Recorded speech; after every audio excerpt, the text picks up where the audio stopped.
Hi. Thank you so much for sitting down with me and talking to me. Do you want to briefly introduce yourself and what you do here? I'm Kouadio. I'm a professor of chemistry at North Lake College, now Dallas College. I've been teaching here since 2002. Nice. Well, thank you. Thank you for sharing. Thank you for sitting down with me, taking the time. We're doing a project on preserving stories, specifically of people of African descent or African Americans in the United States.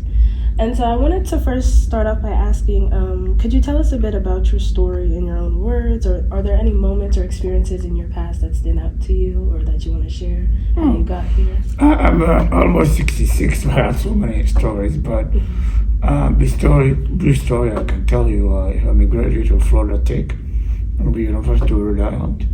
And I taught at the University of South Alabama for about 12 years before I moved here. Because I like the philosophy of a community college. Now, what kind of philosophy am I talking about? The community college is an open door institution. I do believe, like, if somebody wants to be educated, they should get that opportunity to be educated. And that's why I'm here. I really like that part of the community college, an open institution. Right. Yeah. So what first got you started in academia, in education at all?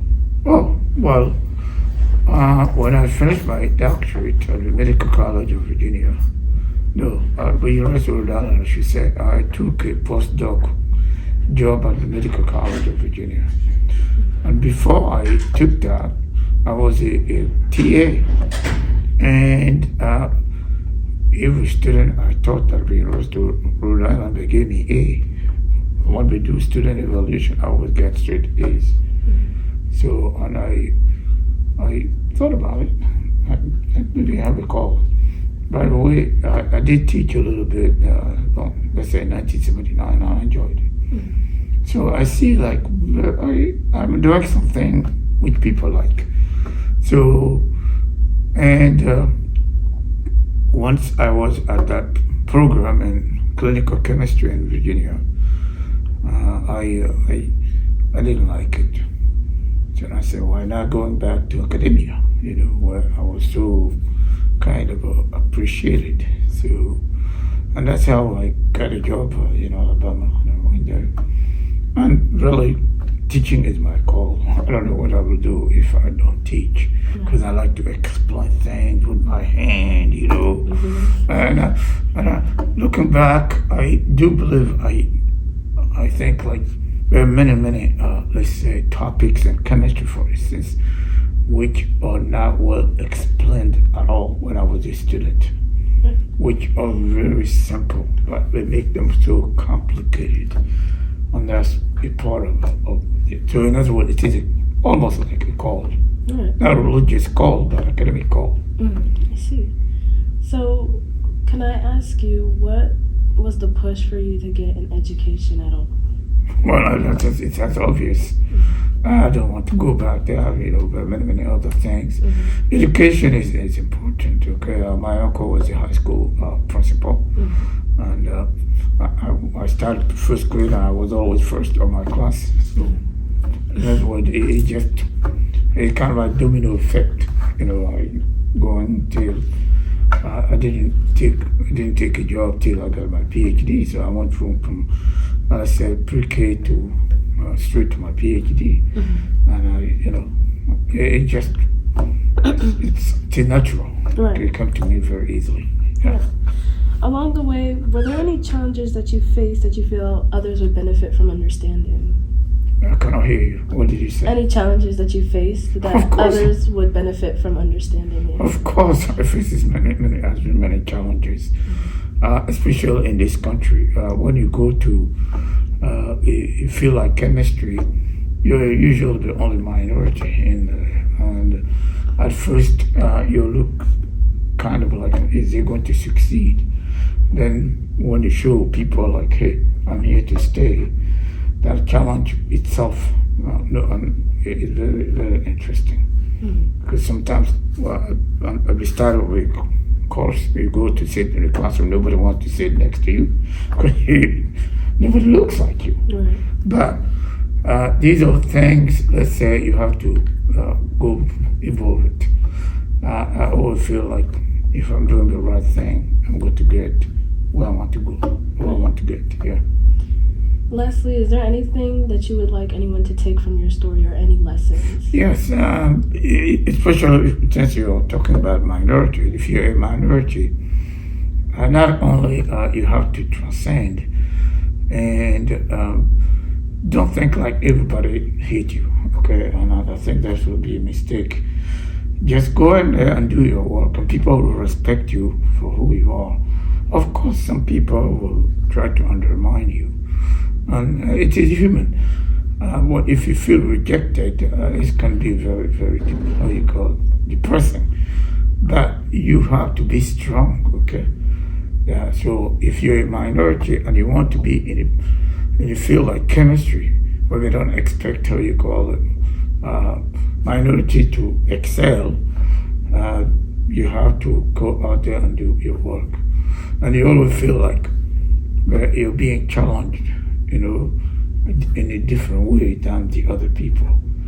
Like because you're a minority. So in other words, when you're hired, you want to know, let's say, if you can do it or not. Right. Something maybe, how you call Dr. Boyle can relate to it. I told her, when I was hired here, I interviewed like anybody else.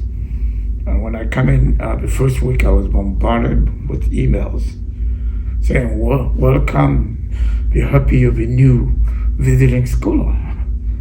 And it was kind of a little bit unsettling. Right. Because I was hired as a full-time person. I didn't come here as a half person or half faculty. I come in, seriously, confident because I'm hired because of my credentials. Right. So I went to talk to the dean. I said, wait a minute, what is going on here?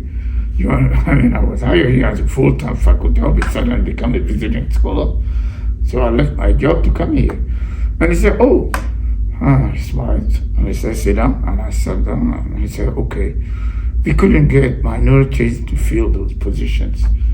As a result, we used to hire minorities to put them in position to see if they can make it or not. And for 2 years, if they don't make it, then we let them go.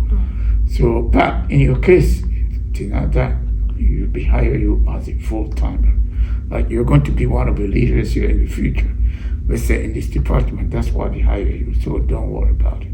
But you see how kind of awkward that is? Absolutely. Everybody in Dallas College assumed like I couldn't be a full-time faculty, I have to be half-time faculty, right. Let's say, how you call visiting scholar, and I didn't like it at all. Yeah. And of course, I end up here being one of the, how you call the boys. Right. So you want to say that too. I've been working very hard. Mm-hmm. Taught many courses. I teach most of the organic here. Published 19 books since I've been here, and keep going. Right. So never stop. Come here on Saturdays, come here on Sundays, come here on Fridays when there's nobody here. So, and again, I don't work because somebody's awarding me something. No. I started when I was young. I couldn't procrastinate on any homework. I had to do my homework on time. And these are values you don't kind of, how you call, give up like that. They stay with you till you die, Yes. So, and there are challenges, no question about that. Mm-hmm. And it should not be like that, but, then people always say, in this day and age, this and thing. No. As I said, not everybody hates you, okay? And I want you to identify that, like, whatever. Some people kind of respect who I am and what I'm capable of doing. You're going to be fine. The faculty member, Mr. Logan, who I used to work with here, retired. He's a guy, him and I got along very well. He right off the bat, he saw me as an equal. And it did help me a lot, okay? Yes. Do you have any other questions? That's it. You answered all my questions. Oh, thank thank you you. so much for sitting down. Thank you for talking to me. Okay? Of course. Appreciate it.